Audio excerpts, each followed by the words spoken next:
Billionaire's mother disguised as a poor maid to find her son a good wife. The woman on her knees. The alarm went off at 4:30 in the morning, same as it always did. Loretta Ashford Crane reached across the nightstand, past the glass of water, past the framed photograph of her late husband, past the orange prescription bottles she no longer bothered hiding, and silenced the phone before it woke anyone else. Not that anyone else was there.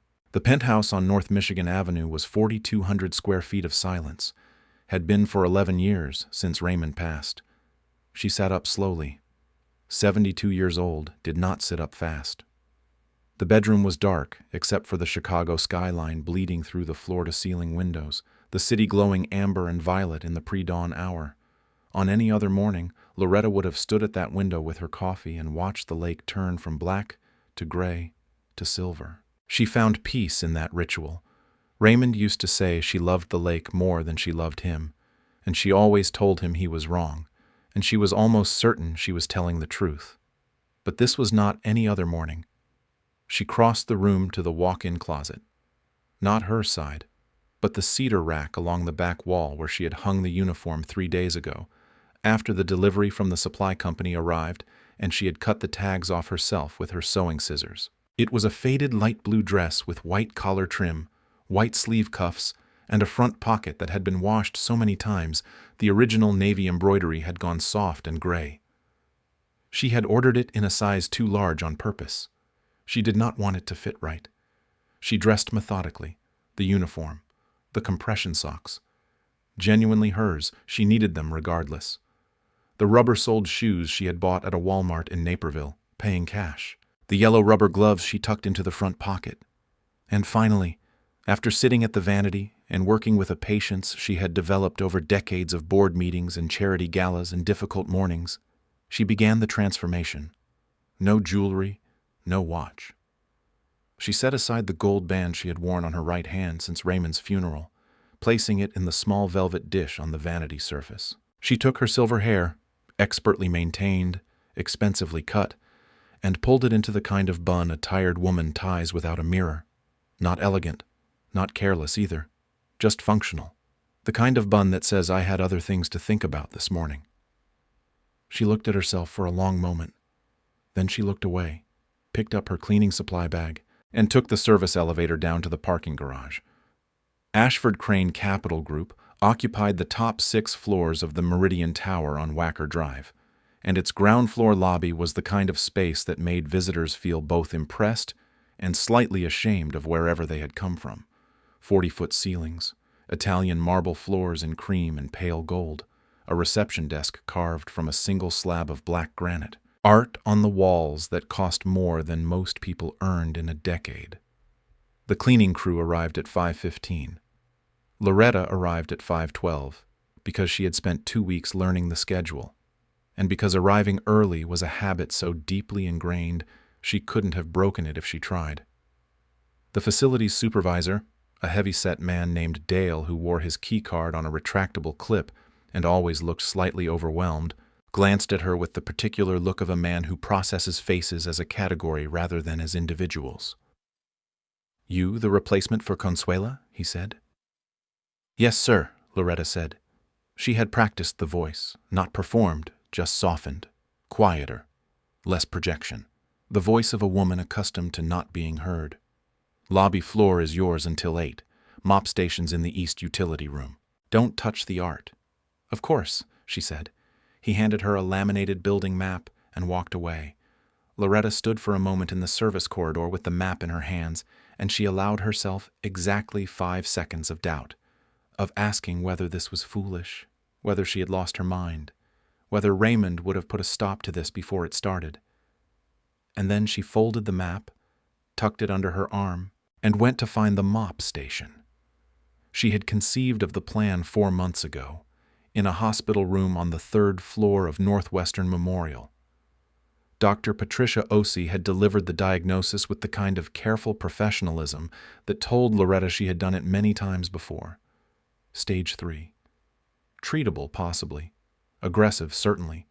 The prognosis depended on factors they would not know for weeks. Loretta had asked her questions in the order they occurred to her, and the last one, asked quietly, almost as an afterthought, was the one that mattered most.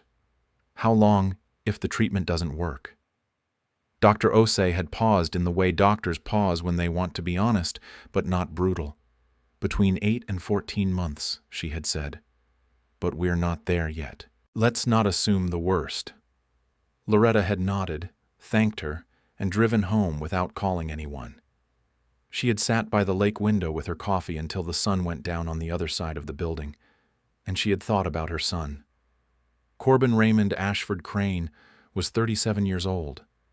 He ran the company his father had built with a competence that would have made Raymond proud and a loneliness that broke Loretta's heart.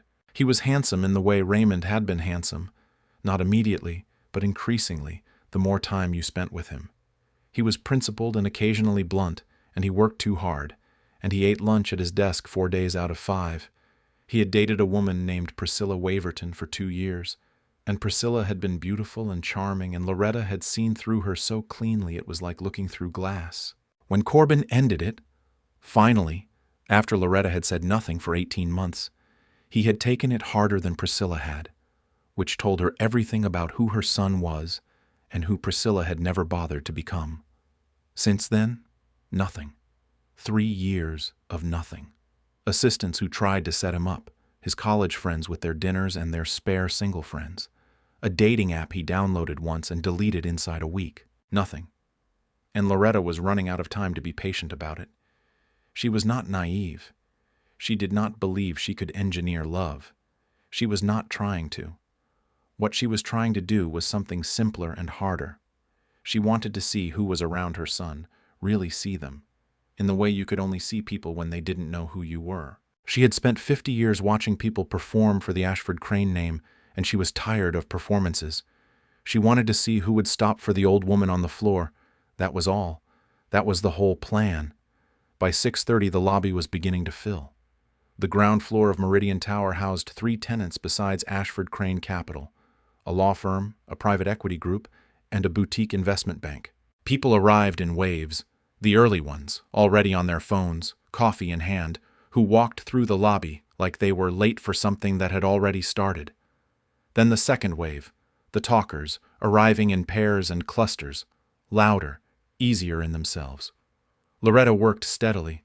She had mopped floors before, not professionally, not in decades, but she had raised a child and managed a household, and there was nothing complicated about the motion. She kept her head down at the right angle, not servile. She had never been servile in her life and found she couldn't perform it convincingly, but occupied, purposeful, the posture of a woman who has work to do and intends to do it. She watched. The group that interested her most arrived at 7:15, 5 women who worked on Corbin's floor, whom she had identified from the company directory photographs over the past month. She had studied those photographs the way she used to study balance sheets, looking for the information that wasn't explicitly stated. There was Raquel Dunmore Hines, 31, VP of Client Relations, who arrived in a cream blazer and moved through the lobby like someone who had already decided it belonged to her. She stepped around Loretta's mop without looking down, with the particular grace of someone who had long practice at not seeing certain things. 2 women followed her, laughing at something on one of their phones.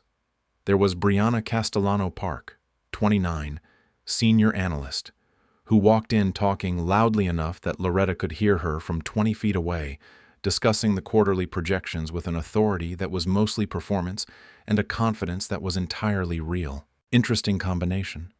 And then, arriving 4 minutes later, alone, carrying a tote bag that had a small tear at the left strap held together with a safety pin, there was the one who had not been in the photographs. She was perhaps 34, 35, dark skin, warm undertones. Her hair was pulled back, but not fashionably so. Practically, the way you do it when you've gotten up early and don't want it in your face. She wore black slacks and a gray blouse, and the shoes of someone who had bought sensible over-stylish and made peace with it. She walked without performance. That was the first thing Loretta noticed. She moved through the lobby without performing for it. She was already halfway to the elevator bank when she stopped. She turned around. Loretta had been wringing the mop over the yellow bucket, and the motion had tweaked something in her lower back. She'd felt it. A small seizing, and she had made a sound. Not a dramatic sound, a soft exhale of effort, the kind that escapes without permission. The young woman had heard it from 20 feet away, in a lobby full of marble and morning noise and the click of dress shoes. She had heard it, and she had stopped, and she had turned around. She walked back. "Excuse me," she said, and her voice was direct without being loud. "Are you all right? That bucket looks heavy. Do you need help moving it to the utility room?" Loretta looked up at her. This close, she could see the lines of tiredness around her eyes. Not old tiredness, not defeat, but the tiredness of someone who woke up early and worked hard and didn't complain about either. She had a small scar at the corner of her left eyebrow. Her earrings were plain gold studs. "I'm fine, sweetheart," Loretta said in the careful voice she had been practicing. "Thank you for asking." The young woman looked at the bucket. She looked at Loretta's hands in the yellow rubber gloves. She looked at the stretch of wet floor between them and the utility room door, which was not close. "Let me help you," she said. It was not a question. "You'll be late," Loretta said. "I'll be 3 minutes late," the woman said, and she picked up the bucket handle before Loretta could object. They walked together to the utility room. It was less than 90 seconds of walking, but Loretta counted it as one of the most informative 90 seconds of the past several months. The young woman did not talk to fill silence. She did not check her phone. She did not perform generosity. She just did the thing, the same way she might hold a door or pick up something someone had dropped, without building a story around it. At the utility room door, she set the bucket down. "Thank you," Loretta said. "Of course." She paused, and then she said, "My grandmother used to do this work. I know it's harder than people think." She said it simply, not as a credential or an apology, just as information. "I know. I see you." Then she turned and walked back toward the elevators, her safety-pinned tote bag over her shoulder, not looking back. Loretta stood in the doorway of the utility room for a long moment. Then she reached into the pocket of her uniform, past the yellow rubber gloves, and found the small, worn notebook she had brought for exactly this purpose. She wrote down the young woman's name, which she had glimpsed on the ID badge clipped to her tote bag strap as she bent to set down the bucket. Zora Bellamy, Junior Analyst, Ashford Crane Capital, Floor 34. She underlined it once. The morning continued. Loretta worked. She watched Raquel Dunmore Hines return from a coffee run and complain loudly about the wet floor to a colleague without looking at the person responsible for the floor being clean. She watched 2 men from the law firm step over her mop cord on the way to the elevator and have a conversation about a restaurant reservation directly above her head, the way people sometimes speak around appliances. She watched, and she added to the notebook, and she thought about her son. At 10:15, Corbin arrived. She had timed this too. He always came in late on Tuesdays. Partners breakfast off-site first, then the office. She had positioned herself near the far end of the lobby, mopping an area that had already been mopped, because she needed to see him come through the door without being directly in his line of sight. He looked, in the way that mothers look at their children even when they are grown, exactly like himself. 6'2", broad-shouldered, the dark suit he preferred because it required no decisions. He was reading something on his phone as he walked, which he always did, and he had the slight vertical line between his brows that appeared when he was thinking about something complicated. Raymond had had the same line. He walked past her without seeing her. She had expected this. She had prepared for it. It still required something of her, some small act of self-possession, to watch her son walk past her without recognition. But that was, she reminded herself, the entire point. The people in your life, the ones with power and position, do not see the woman on the floor. They are not bad people necessarily. They have simply stopped looking at certain angles. She wanted to know who in her son's world was still looking. She already had her answer. She had it by 7:20 in the morning, which was earlier than she had expected. Now she needed to do something with it. She was wringing the mop again, thinking about this, when she noticed the woman standing 40 feet away near the elevator bank. Raquel Dunmore Hines. Watching her. Not casually. Watching her. the particular attention of someone who has just noticed something and is working out whether it matters. She had her phone in her hand at an angle that Loretta recognized from decades of board meetings. The angle of someone about to take a photograph. Loretta turned back to her work, keeping her face angled down. She heard the soft click of a phone camera shutter, the kind you can almost miss, almost. She did not look up, but her hand tightened on the mop handle, and in the back of her mind, the careful machinery of the plan she had built began to shift and recalculate. Because Raquel Dunmore Hines had just complicated everything. The girl who saw me. Loretta did not panic. Panic was a luxury she had never been able to afford. Not when Raymond's first company nearly collapsed in 1998. Not when Corbin broke his collarbone falling from a tree at age 9 and the emergency room was 40 minutes away. And not now, in the lobby of Meridian Tower, with Raquel Dunmore Hines standing 38 feet away, holding a phone at the wrong angle. She kept mopping. The motion was almost meditative now. Push, pull, ring, repeat. And she used it to think. The photograph, if Raquel had taken it, would show an elderly black woman in a cleaning uniform on the lobby floor. Without context, it was nothing. The question was whether Raquel had context, whether she had seen something she recognized, or whether she was simply the kind of person who photographed things out of ambient suspicion, the way some people collected insurance against the future without knowing what they might need it for. Loretta risked one glance over her left shoulder. Raquel was looking at her phone now, not at Loretta, and there was a small smile pulling at one corner of her mouth. Not a kind smile. The smile of someone who has found something they were not looking for, but immediately understand the value of. She recognized me. The realization settled in Loretta's chest with the calm weight of a confirmed hypothesis.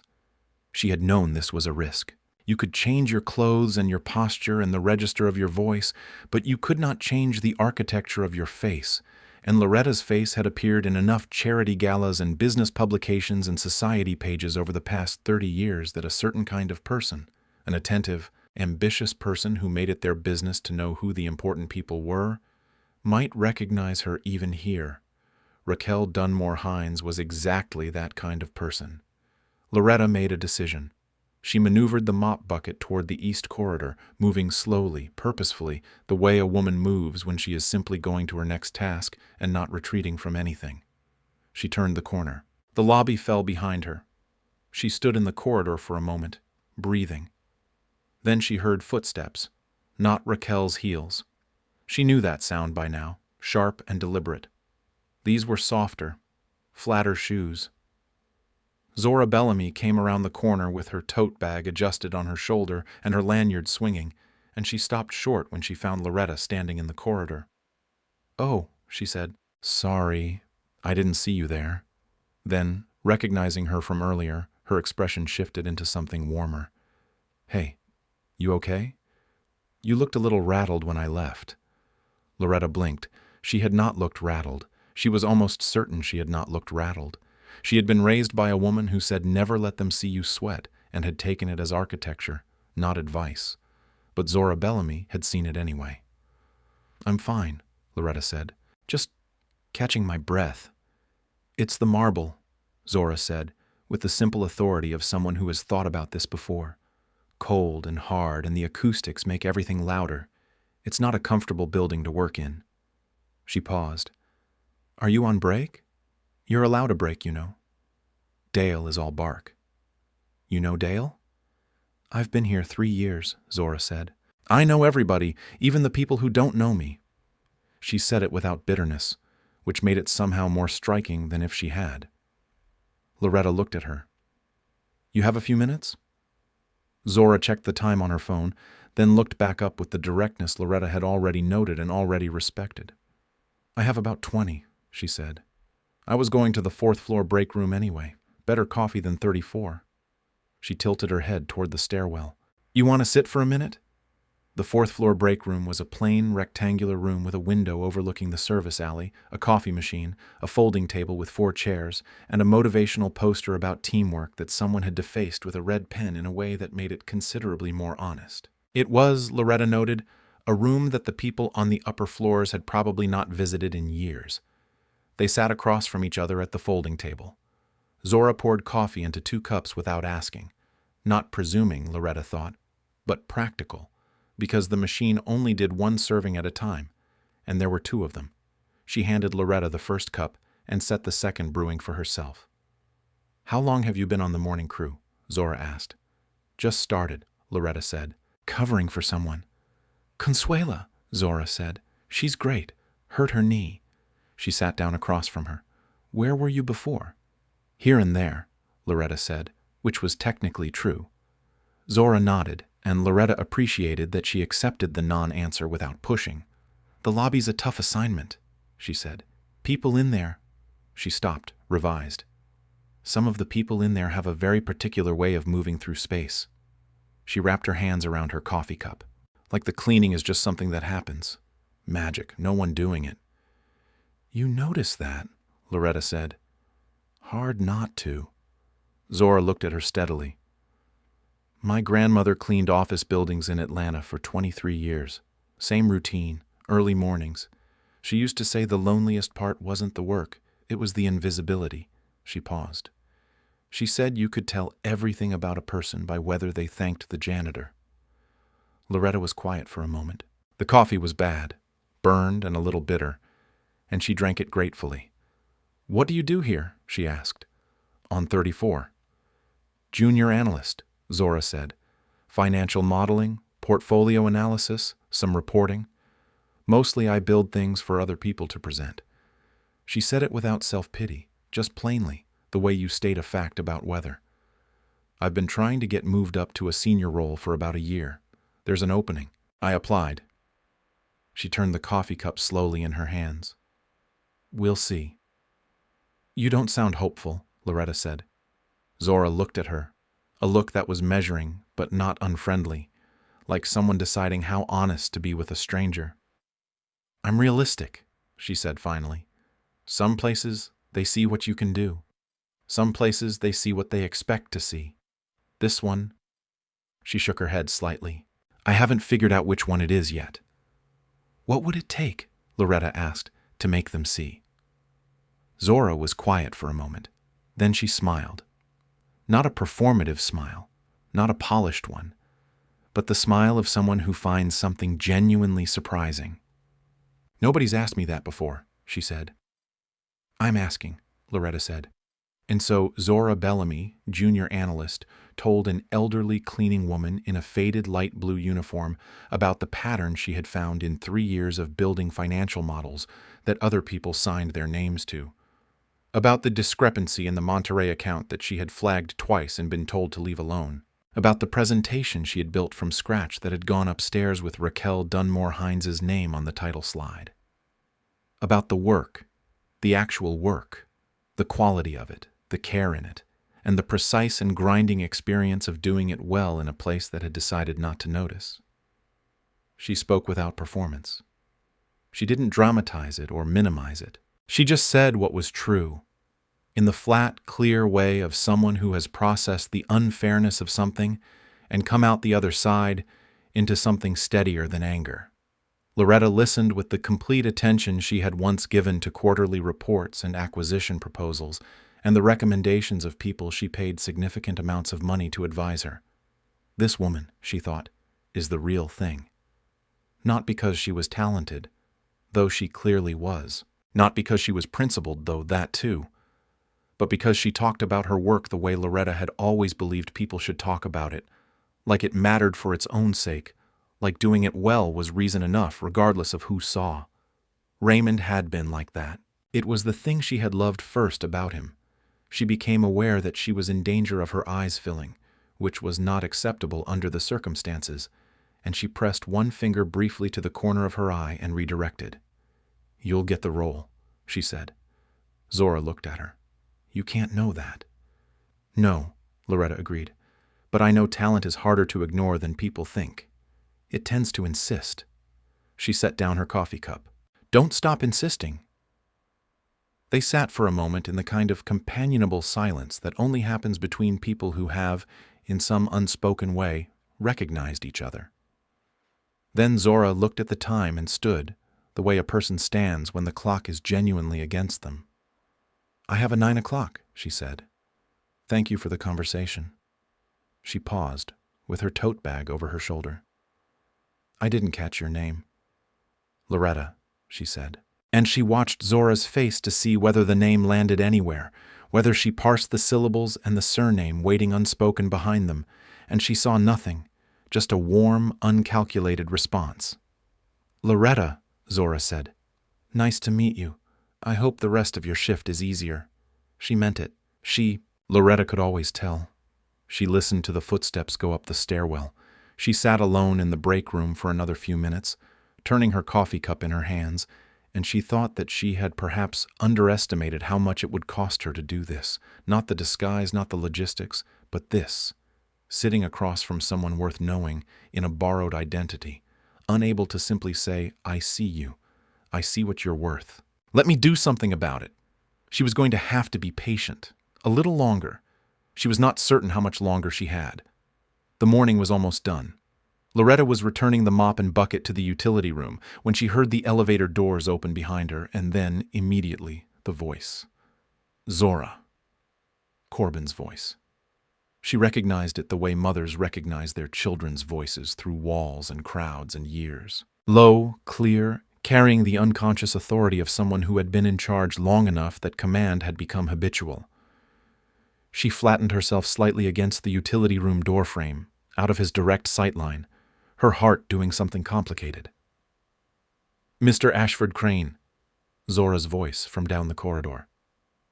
"I saw the Meridian report on my desk this morning with your name on a sticky note."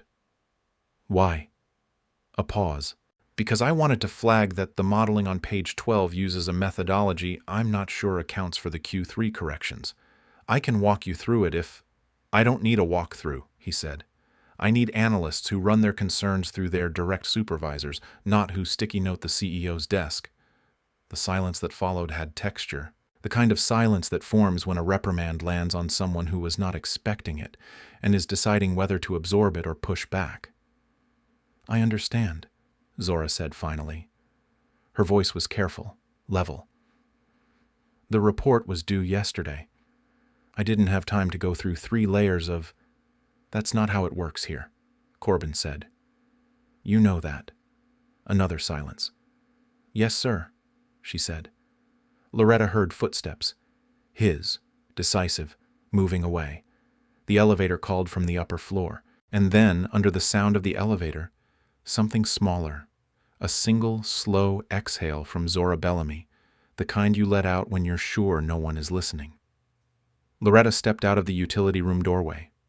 Zora was standing alone in the corridor, her tote bag strap gripped in one hand, her jaw set in the way of someone who has swallowed something and is not going to spit it back up in public. She saw Loretta and blinked.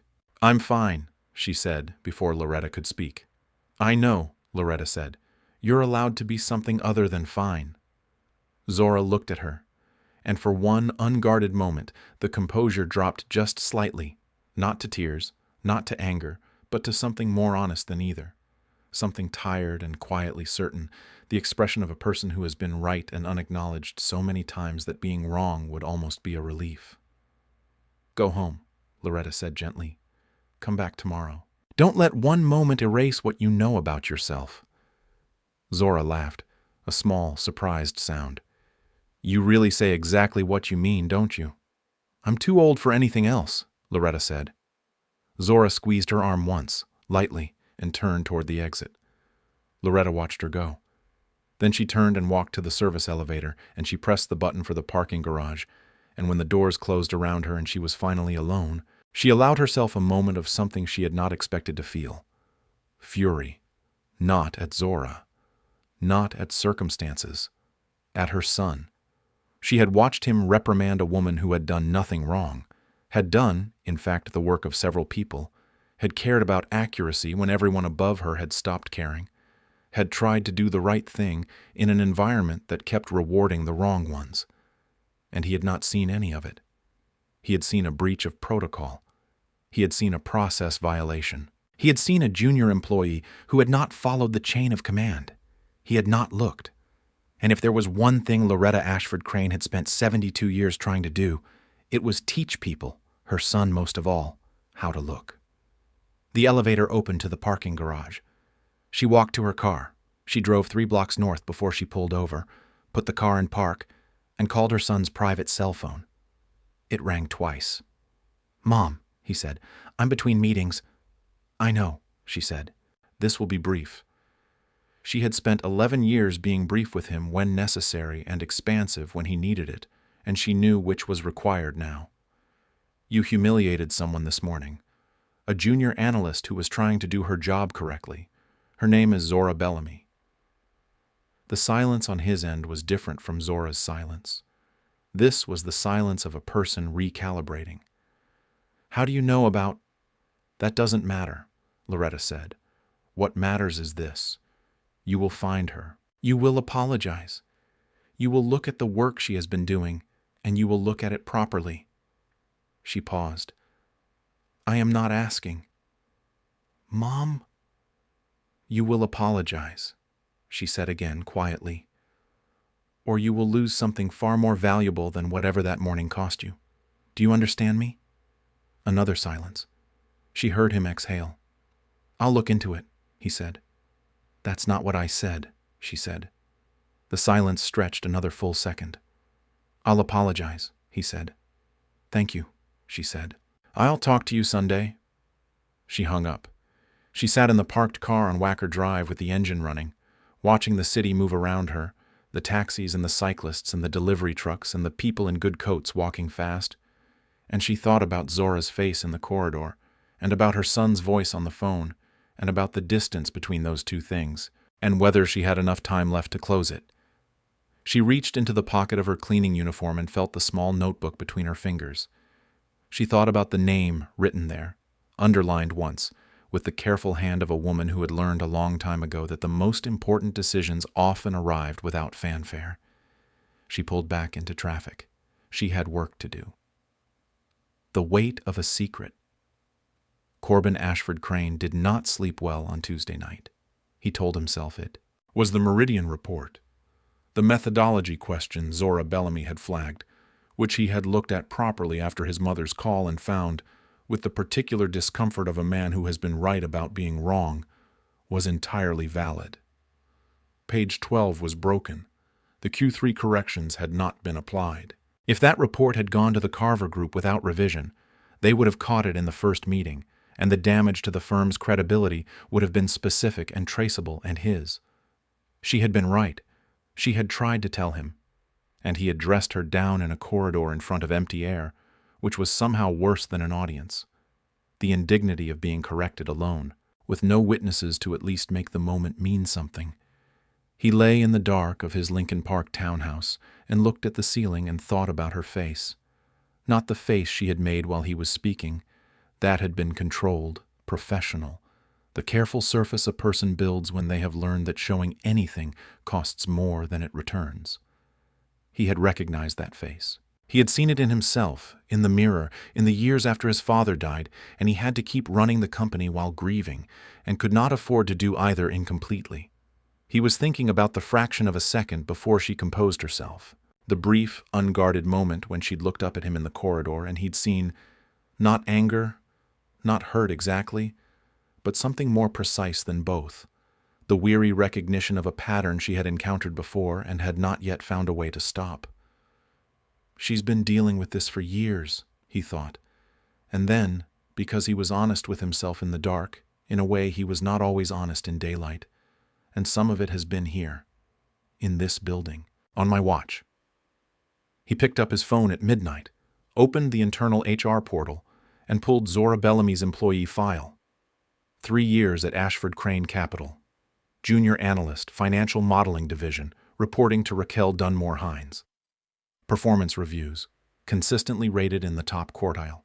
Project credits, 17 completed engagements, 11 of which listed her as a contributing analyst rather than lead, despite internal documentation showing primary authorship. 1 internal complaint filed 8 months ago. Resolved. Outcome listed as counseling session held. No details. No follow-up flag. He clicked through to the submitted work samples. He read 2 of them in their entirety.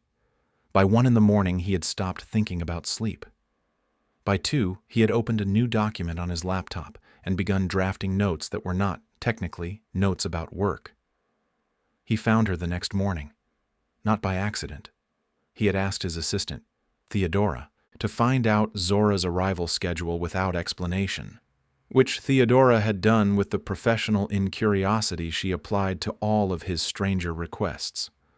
Zora Bellamy arrived between 8:15 and 8:30, took the stairs to the 4th floor break room before going up to 34, and generally spent about 10 minutes there before the day started. He took the stairs. She was standing at the coffee machine with her back to the door when he came in, and she heard him and turned, and the fraction of a second before she registered who it was, in which she was simply a person startled in a break room, he had the unguarded version of her face again, open, undefended, the face she wore when no one was watching. Then she saw him and it changed, controlled, careful. "Mr. Ashford Crane, I owe you an apology," he said. The sentence landed in the room and he watched her process it. She had not been expecting it. She was good at not showing that she hadn't been expecting things. But he had realized at 2 in the morning, better at reading people than he usually let himself be. And he watched the small recalibration behind her eyes. "You flagged a real problem," he said. "The methodology on page 12. You were correct, and the report has been revised, and I should have listened instead of making it about procedure." He paused. "I'm sorry. That's it. That's all I wanted to say." She looked at him for a moment. "Thank you," she said, and then, "The Q3 correction issue. It's not isolated to that report. There are 2 others in the Carver series that use the same base model." He looked at her. "You've already found them." "I found them 3 weeks ago," she said. "I flagged it to my supervisor." She said it without emphasis, without editorializing, the same flat, clear way she said everything true. And I was told it was above my pay grade." He held her gaze. "Send me all 3 reports. Directly. Today." She blinked once. "Okay," she said. And then, with the careful restraint of someone who has learned not to celebrate early, "Thank you." He nodded and left before he said anything else, because he was finding, uncomfortably, that he wanted to say several other things, and none of them were about the reports. On Thursday morning, the photograph appeared. Corbin's phone buzzed at 7:42 with an alert from the firm's media monitoring service. His name, the firm's name, flagged in an online post. He opened it to find a photograph attached to a gossip column entry on a Chicago Society blog with 30,000 followers. Under the headline, "Is Billionaire Loretta Ashford Crane having a breakdown or pulling a publicity stunt?" The photograph showed a woman in a cleaning uniform, on her knees on the lobby floor of Meridian Tower, face partially downturned. The angle was not perfect, the lighting was lobby fluorescent, not flattering. But the cheekbones were his mother's cheekbones. The posture, the particular way she held her shoulders even in a faded light blue uniform, even at 72, even scrubbing a floor, was his mother's posture. He had known that posture his entire life. He read the post twice. Sources inside the Meridian Tower lobby report seeing what appears to be Loretta Ashford Crane, 72, widow of late financier Raymond Ashford Crane and matriarch of the Ashford Crane Capital dynasty, dressed as a maintenance worker in the building lobby this week. The image was provided by an anonymous source with direct access to the lobby. Is this a mental health crisis? A social experiment? A PR stunt? We reached out to Ashford Crane Capital for comment. No response as of press time. By 7:48, 4 larger outlets had picked it up. By 8:15, he had forwarded the article to his mother's cell phone with the single word, "Call me." She called him in under 60 seconds. "I've seen it," she said. "Mom." "It changes the timeline," she said, "not the plan." "There is no plan," he said, louder than he intended. "There cannot be a plan that involves my mother on her knees in my building lobby." "Corbin." Her voice was quiet and absolute. "I need you to listen to me carefully right now, because I have something to tell you, and I need to tell it to you once, completely, before you respond." A pause. Can you do that? He closed his eyes. Yes, she told him. Not everything. Not in the way she eventually would later, when there was time and space and a kitchen table and no media crisis pressing against every minute. But the essential things. The diagnosis. Dr. Osei, Northwestern Memorial. The morning she had driven home alone and sat by the window and thought about him. She told him why. He did not speak for a long time after she finished. How long? He said finally, and his voice had changed in a way that he recognized as the sound of something structural shifting. It's treatable, she said. We don't know yet. How long if it isn't? He said. The pause lasted exactly as long as it needed to. Dr. Osei said 8 to 14 months, she said. But Corbin, I need you to hear the rest of what I'm saying. I did not do this out of despair.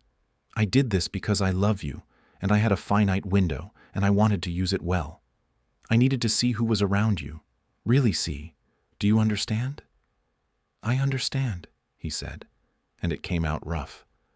Don't fall apart on me, she said gently. Not right now.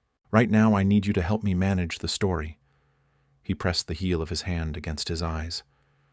She was 72 years old, and she was possibly dying, and she was asking him to help her manage a media story. She was, he thought, the most extraordinary person he had ever known, and it was the particular misfortune of children to spend most of their lives only partly understanding that. I'll have Theodora draft a statement, he said. Social Media Awareness Project. Charitable initiative. Something. Good, she said. And Corbin. A pause. The young woman, Zora Bellamy.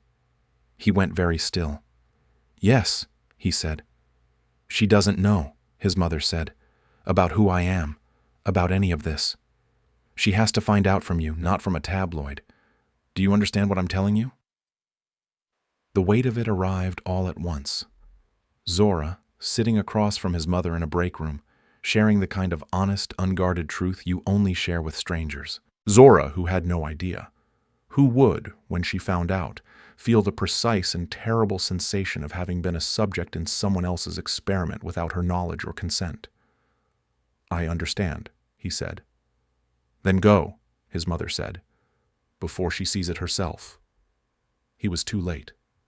By the time he reached the 34th floor, the post had been shared across 3 of the firm's internal messaging channels, and the lobby photograph had found its way to every phone in the building, with the speed that gossip travels when it concerns the name on the building. He heard it before he saw it, a particular quality of silence in the open-plan office that meant everyone had just been talking and had just stopped. Zora was standing at her workstation, her computer screen angled slightly away, her phone face down on the desk. She was staring at the middle distance with the expression of someone who has just received information they are still processing, the way you stare after hearing news that hasn't fully landed yet. He crossed the floor. Zora, he said.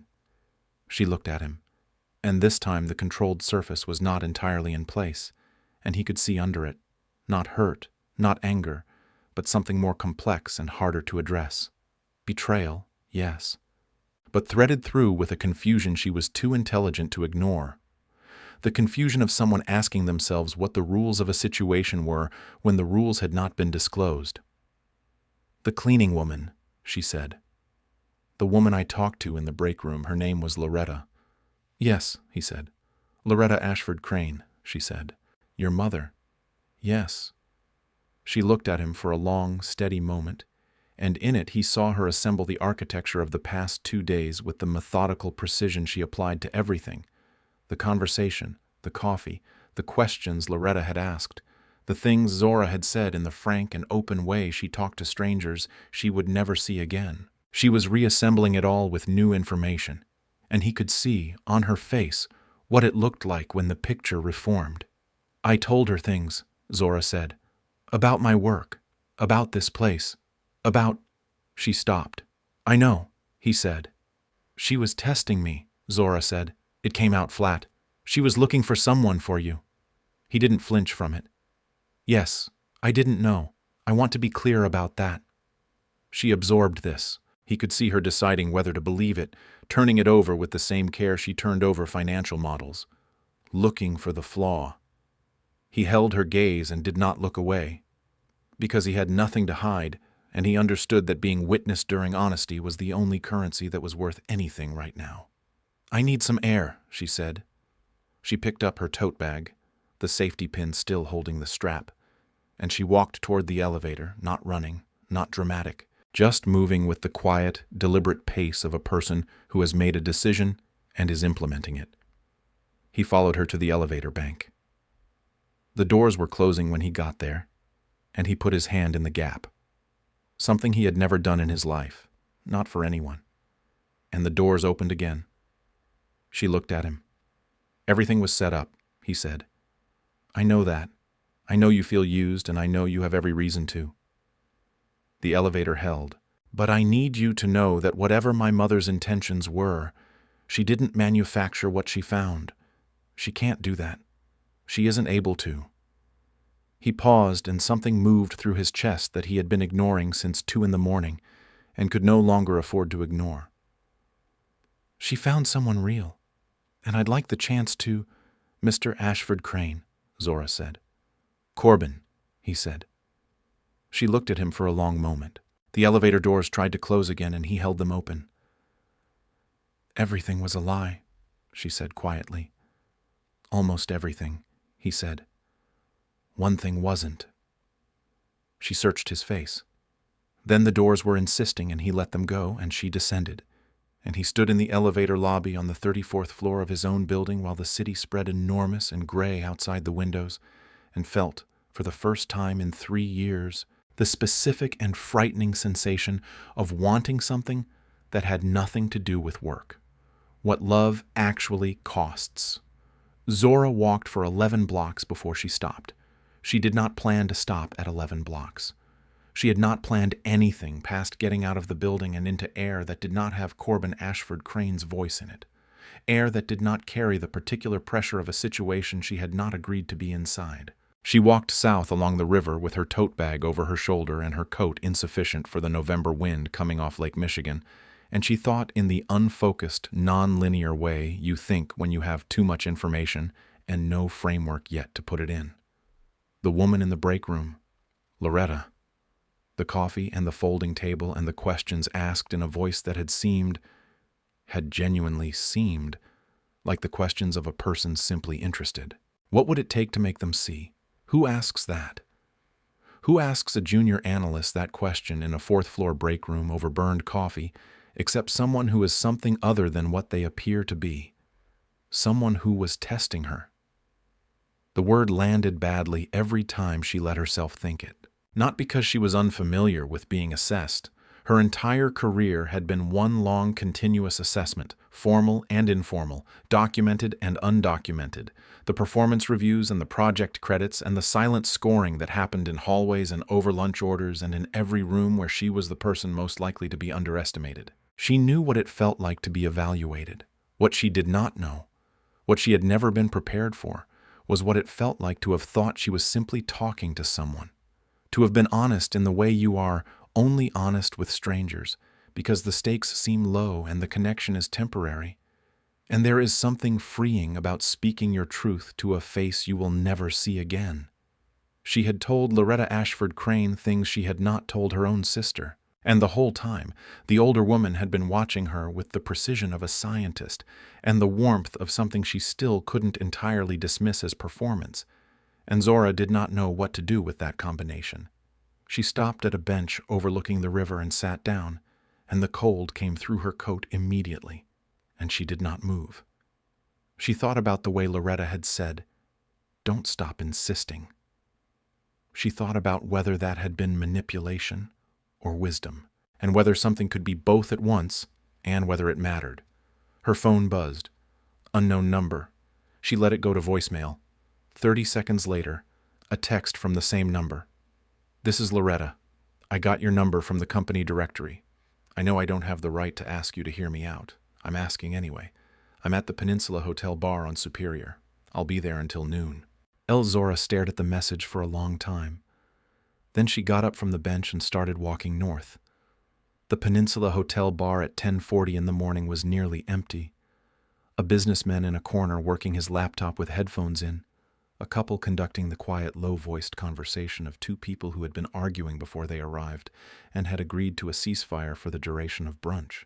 And at a corner table near the window, with a cup of tea she appeared not to have touched, sat the woman Zora had known for 40 minutes as a tired cleaning woman named Loretta. She looked different here, not dramatically so. She was still in plain clothes, a dark gray blazer over a simple blouse, no visible jewelry. But the posture was different. In the break room, she had held herself with the careful containment of someone managing how much space they took up. Here, she simply sat like a person who had always sat in rooms like this one and was not thinking about it. The invisible architecture of belonging, Zora's grandmother used to say. You could change your clothes, but you couldn't change the way a room felt like yours. Loretta saw her and stood. Not the polite half-rise of manners, but fully, completely, the way a person stands when they want to give someone their full stature and their full attention at once. "Thank you for coming," she said. Zora sat down across from her. She did not take off her coat. "I want to be angry," Zora said. "I'm trying to be angry." "You have every right to be," Loretta said. "I know I do," Zora said. "That's not what I said." Loretta looked at her, and there it was again. That quality of attention she had felt in the break room, the sensation of being seen with precision and without judgment. And Zora resented it, and could not dismiss it, and was too honest with herself to pretend otherwise. "Tell me why," Zora said. "The real reason, not the version for the press." The tea sat untouched between them. Outside, Chicago moved in its November efficiency. Coats and umbrellas and people with somewhere to be. Loretta set both hands flat on the table, not a gesture of pleading. Steadying, Zora thought. Preparing. "I am dying," she said. The words fell into the silence between them with the weight of something that does not announce itself dramatically, simply because it is too large for drama. Zora went still. "Stage 3, Loretta said. "Diagnosed 4 months ago. Treatable, possibly. Dr. Osi, my oncologist, is excellent, and she is doing everything that can be done. But I am 72 years old, and the math is not always generous. And I know this the way you know things when you have been alive long enough to stop arguing with them." She paused. "Corbin does not know. He did not know, until this morning. I told him on the phone just before the photograph appeared." Zora absorbed this. "You kept it from him." "I kept it from everyone," she said, "because I needed to do something first. Before the news changed the shape of everything around me, before people started treating me like I was already leaving." She looked at Zora steadily. "My son has been alone for 3 years. He is good at being alone. The way people are good at things they have practiced too long. He works until there is no space for anything else, and he tells himself this is purpose, and maybe it is, but it is also armor." She turned the teacup once in its saucer. "I know that armor. I wore it after Raymond died. I know how it calcifies if you let it go long enough." "So you went looking," Zora said. "I went looking," Loretta said. "I had a theory. I believed that the kind of woman who would be right for my son would be findable by a simple test. Who, in a room full of people performing importance, would still stop for the woman on the floor." She paused. "I had planned to observe for 2 weeks. I found my answer in the first 2 hours." The silence that followed was the kind that could go anywhere. Zora looked at her hands on the table. She thought about her grandmother in Atlanta, 23 years of early mornings and late nights and floors that belonged to other people. She thought about the break room and the burned coffee and the 20 minutes she had spent being simply, uncomplicatedly honest with a woman she thought she would never see again. "I'm not angry at you for looking," she said finally. "I'm angry because I didn't know I was being looked at, because I said things to you that I would not have said if I had known who you were." She looked up. "That's the thing. I don't know which version of myself I showed you, the real one, or the one that exists when the stakes feel low." Loretta shook her head. "You showed me the same person you always are," she said. I have been watching people perform for 72 years. I know the difference. You can't know that. No, Loretta agreed, and the simplicity of it stopped Zora mid-breath. I can't know it with certainty. I know it the way you know things that matter, not because you can prove them, but because you have been paying attention long enough that you trust your own sight. She held Zora's gaze. I am not asking you to agree with me. I am asking you to hear what I saw. Zora looked at her. Tell me, she said, and Loretta told her. Not what she had been looking for, but what she had found. The way Zora had moved through the lobby. The way she had heard the small sound of effort through 20 feet of noise and turned around. The break room, yes, and the things Zora had said, but also the way she had said them. Without self-pity, without a bid for sympathy, without any of the performances Loretta had spent a lifetime cataloging. The work she had described and the care in how she described it. The fact that she had come back to check on a stranger in a corridor and said, go home, come back tomorrow. Don't let one moment erase what you know about yourself, which were not the words of someone being observed, but the words of someone who simply, instinctively, knew how to be present for another person in pain.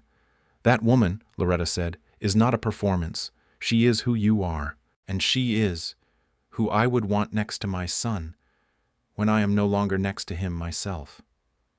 The last sentence arrived quietly and devastated the air in the room. Zora felt the sting behind her eyes and did not try to stop it, because she was sitting across from a woman who was telling her she was dying with the same directness with which she discussed everything, and some things deserved to be felt clearly. I don't know your son, Zora said. Her voice was steady, mostly. I know, Loretta said. That's the part that's yours, the part I cannot arrange or test or manage. For the first time since Zora had sat down, a small smile moved across the older woman's face, not triumphant, just honest. I have done too much arranging already. I'm aware of that. Zora laughed despite herself, a short, surprised sound. You think, she said. I do, Loretta said. In my defense, I had limited time and strong convictions. The smile softened. But yes, the rest of it, whatever the rest of it is, belongs to you. I have no claim on it.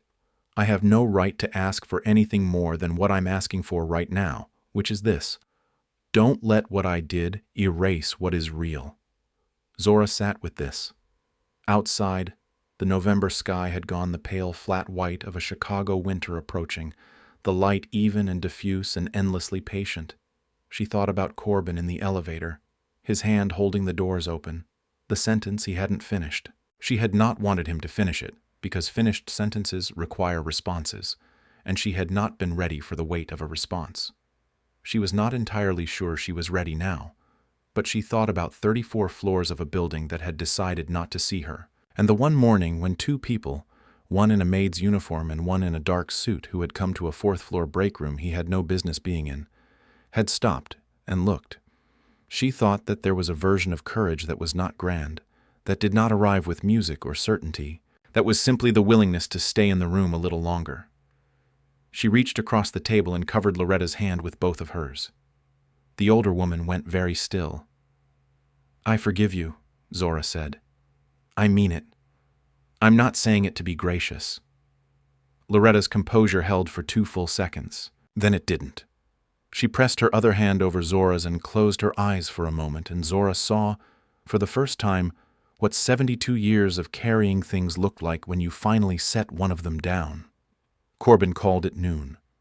Zora was still at the peninsula. Loretta had ordered food eventually, because Zora had not eaten breakfast, and they had spent 2 hours talking in the easy, specific way of women who have already said the hard things and can now say the other ones. She stepped outside to take the call. Are you all right? He said. He said it before hello, which she noted. I'm with your mother, she said. A pause. At the hotel? Yes. Another pause. She could hear him processing, calculating, she imagined, the variables of what that meant, the way he calculated everything. The way she now understood was not coldness, but the architecture of a man who had learned to trust logic because feeling things completely had cost him more than he could sometimes afford. "She told me about the diagnosis this morning," he said. His voice was controlled, and she could hear what was under the control. I don't quite know." He stopped. "I know," she said. "Can I come?" he said. The 3 words arrived without the armor, without the authority, without any of the surfaces she had seen him wear. Just the question, just the want, plain and unadorned, from a man who was asking rather than deciding, for perhaps the first time in a long time. She looked back through the window at Loretta, who had her reading glasses on and was looking at something on her phone with the brisk efficiency of a woman who did not intend to be defined by her circumstances. "Yes," Zora said. "Come." He was there in 14 minutes, which meant he had been closer than Lincoln Park, which meant he had already been on his way when he called. She filed this information in the place where she kept things that mattered, and decided to tell him later that she had noticed. He came through the hotel entrance with his coat over his arm and his tie slightly loosened. She had never seen him with a loosened tie, and when he saw his mother across the bar, the controlled surface dropped completely, and for a moment he was simply a son, standing in a room where his mother was sitting, afraid in the specific way of children who have suddenly, viscerally understood that the person who has always been there will not always be there. Loretta looked up and saw him. She stood, again fully, completely, and crossed the room to him, and he met her halfway, and when they held each other, Zora looked away, toward the window, toward the Chicago River moving slow and silver below the November sky, and gave them the privacy of not being observed. She heard from behind her Loretta's voice, low, unhurried, the voice of a woman who has been practicing how to say a thing for months and is finally saying it. And his voice, lower, once, in the way men speak when something has broken through the surface and they are not trying to manage it. She watched the river and gave them time. When she turned back, Corbin was sitting across from his mother, his elbows on the table, his hands loosely joined. He looked up when she crossed the room and something moved across his face. A look she recognized, because she had seen it briefly in the elevator and had not let herself name it then. She sat down next to him. Not across, next to, the small, deliberate geometry of proximity.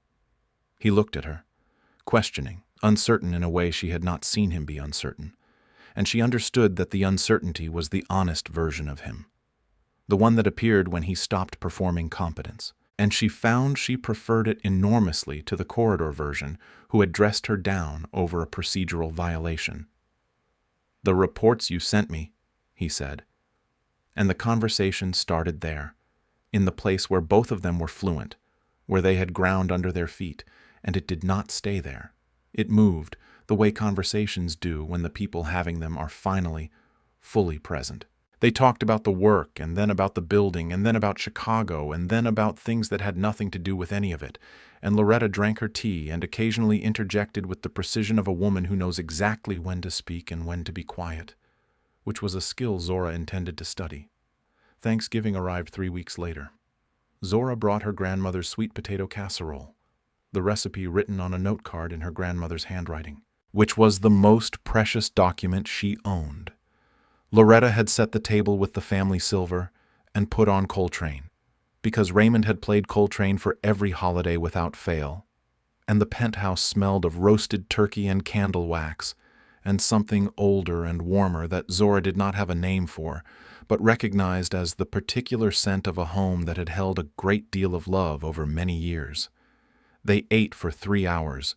Loretta told stories. Corbin refilled water glasses and said very little, and his face, across the table, in the candlelight his mother had insisted upon, was the face of a man who is exactly where he is, not managing the moment but simply inside it, and Zora found she could not look at him for very long without having to look away. After dinner, Loretta excused herself to call her sister in Houston. Zora suspected this was deliberate. She did not say so. She and Corbin stood at the floor-to-ceiling window with the city below them and the first real snow of the season falling beyond the glass, slow and unhurried. "The senior analyst role is yours," he said. "The committee meets Monday. I wanted you to know before." "I don't want it that way," she said. "It's not that way," he said. "The committee ranked it wrong for reasons that had nothing to do with merit. I righted a wrong. That's different from giving you something." She held his gaze and measured the distance between those two things and found it was real. "Okay," she said. He reached into the inside pocket of his jacket. She watched his hands, the same hands that had held an elevator open for someone he had not yet admitted he needed. He held out a ring, not elaborate, not a declaration, just an open palm. "My father gave this to my mother when he had nothing," he said. "She wore it on her right hand after he died. She took it off last month and gave it to me and said she wanted it to mean something again." He looked at her without armor, without the authority she had first seen in that corridor. "I'm not asking for anything you're not ready to give. I'm asking if you'll keep it." Zora looked at the ring. She thought about a woman in a cleaning uniform who had heard one small sound through 20 feet of lobby noise and turned around, about burned coffee and an honest conversation and a name underlined once in a worn notebook, about what it costs to be real in rooms that reward performance, about what it means when someone finally, actually sees you. She picked up the ring and put it on. The snow fell on Chicago, quiet and patient, and inside the penthouse on North Michigan Avenue, Loretta Ashford Crane heard the silence from the other room and set down her phone and smiled, and pressed one hand to her chest where something long held had, at last, come gently loose. End of story.